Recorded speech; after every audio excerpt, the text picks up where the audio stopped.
Islamabad police का ठर की sub inspector doctor मोमना पर फिदा हो जाता है जब ये बेचारी अपना केस लेकर इसके पास आती है। तो ये जो है अपने इख्तियारात का नाजायज़ फ़ायदा उठाते हुए उससे मुख्तलिफ डिमांड्स, गलत डिमांड्स करता है, जिस पर ये उन्हें पैसे भी दे देती है, अपनी ज्वेलरी भी बेचकर दे देती है। और डॉक्टर मोमना इस सब इंस्पेक्टर सुहेल अशरफ को कहती है कि अब मेरे पास ये गाड़ी बच गई है, इसके अलावा मेरे पास कोई नहीं है, मैं ये बेचकर भी तुम्हें दे दूंगी, बस बस तुम ये जो केस है इसको तुम जो है गलत रंग ना दो। जबकि डॉक्टर मोमना ये कहती है कि जिस केस के इल्जामात इस पर आयद किए गए उसमें ये बिल्कुल जो है कसूरवार नहीं थी, और एक लैब असिस्टेंट जो था जिसने तहरीरी बयान दिया था वो भी पुलिस वाले ने, और वकील जो था वो भी पुलिस वालों के साथ मिला हुआ था, इन्होंने कोर्ट में वो भी पेश नहीं किया।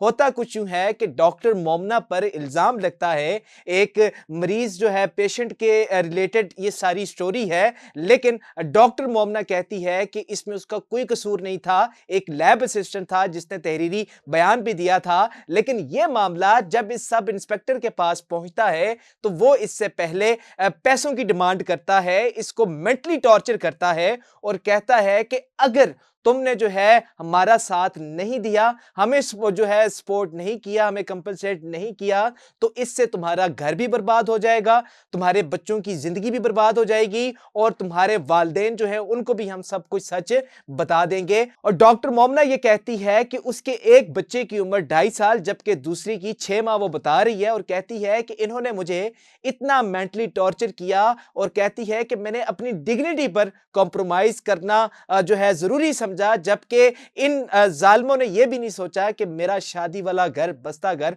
बर्बाद कर देंगे। जब सारे पैसे ले लिए, सब मामला तय पा गए, फिर वो इससे फिजिकल रिलेशन की डिमांड करने लगे, जिस पर इसने कहा कि मैं ऐसा नहीं कर सकती। और वो बताती है एक दिन वो फूड डिलीवरी, जो फूड पांडा के जो राइडर्स होते हैं वो बनकर ये सुहेल अशरफ सब इंस्पेक्टर जो है इसके घर में घुसता है, इसके साथ जबरदस्ती करने की कोशिश करता है, बदतमीजी करता है इसके बच्चों के सामने। दोनों बच्चे इसके वहां पर घर में मौजूद थे, और इसी दौरान इसका शोहर आ जाता है, और जब शोहर वहां पर पहुंचता है इनकी आपस में लड़ाई होती है और वो धक्का देकर भाग जाता है, जिसकी सीसीटीवी फुटेज भी मौजूद है। अब डॉक्टर मोमना जो है वो कहती है इस वाकये के बाद ये जो एसआई था और जो दूसरा वकील का वो बता रही है कि उन दोनों का जो है वकील का स्पेशली बहुत सस्पिशियस रोल था इसमें, क्योंकि समझ नहीं आ रही थी कि वो क्या चाहता है। एक तरफ से मुझे बहन कह रहा था और कह रहा था मैं आपका केस सॉल्व कर लूंगा, लेकिन दूसरी तरफ से ये पुलिस वाले के साथ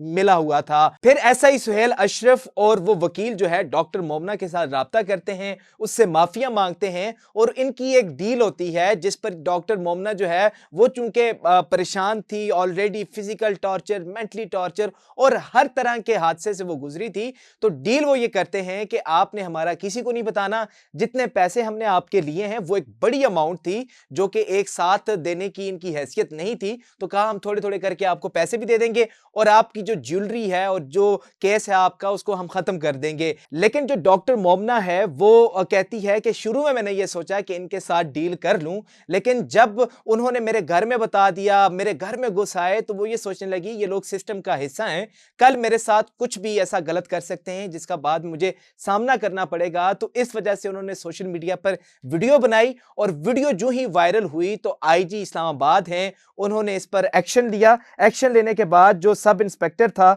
उसको जो है दो नौकरी से निकाल दिया गया है, और डीआईजी इस्लामाबाद जवाद तारिक ने सब इंस्पेक्टर को नौकरी से फारिग कर दिया। इसका उन्होंने ऑफिशियल नोटिफिकेशन जो है वो भी सोशल मीडिया पर शेयर किया, और जिसके बाद ये सारा मामला जो है खत्म हुआ। लेकिन यहाँ पर सोचने की जरूरत है कि ये तो डॉक्टर थी और कुरान की हाफिजा भी थी, इनके साथ ये वाकया हो सकता है, इस तरह का हादसा हो सकता है, तो एक आम शहरी जिसकी ना कोई जान पहचान होती है, जो बेचारा हैंड टू माउथ होता है, कुछ कमाएगा तो खाएगा, वो जब इस थाना कल्चर में जाता है कोई केस लेकर या कोई इनके साथ